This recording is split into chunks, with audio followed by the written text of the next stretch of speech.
Think of the average rehab client sort of in two extremes.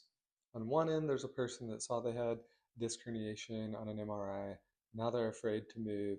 They're overly resting it, and over time, they're losing the capacity that they have. And then anything they do hurts because their body's untrained.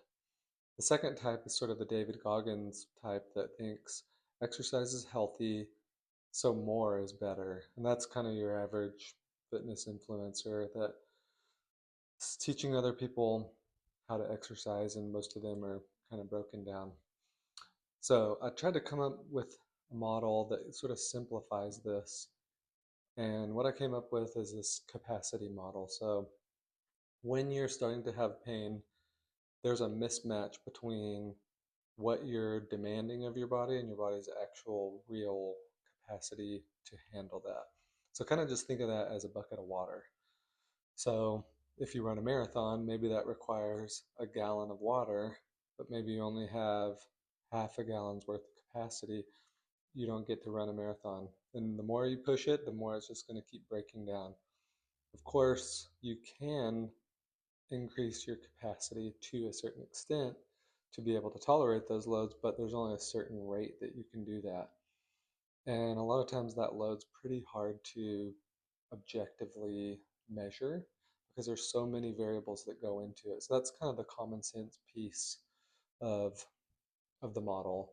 Just really think progressive overload. Today I can do a 100-pound bench press. Maybe next week I can do 102 pounds. The next week 104 pounds, and sort of so on up to some limit. I think that's one thing that a lot of people don't recognize either, is there is a limit. And that's when things like MRIs start to play an important picture. Because if you do have arthritis in your knee, can you adapt? Of course you can, but there's a limit to that. And so sometimes sort of those David Goggins types don't want to give up, and they just end up hurting worse and worse and kind of spinning their wheels and looking for magical modalities to get better. And it's really just, you do have to give to it a little bit. The other extreme of person is looking for that magical modality because they're scared to exercise. They don't really understand the importance of it. They think they're broken down. And so they keep searching for the next peptide or cold plunge or whatever that's going to fix them, or maybe they just don't do anything and kind of give up. Um, so that's half of the model, is just how much load are you putting on your body. Have some common sense as it relates to how much you're stressing your body and how much you can adapt over time. The second piece is how efficiently do we move. So movement's not all created equally. Some people move better or worse than others. And sort of imagine your tire on your car. If you drive on a wheel that's out of alignment, of course you're going to wear out your tire faster than you should. So if it's supposed to go 60,000 miles and you only get 40 out of it, well, you kind of have to think about what other factors are playing into that tire's wear. And you can also realize it's not the tire's fault that it wore out early. So, as it relates to our bodies, if you have a disc herniation or something like that, it could be some genetic thing, but likely it's that you just haven't been moving well. And so that's the other half of the model.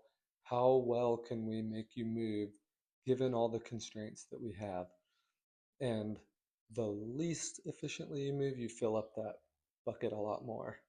So think about that as it relates to your movement. On one extreme, you have to stress your body for it to build the capacity for the way that you want to stress your body.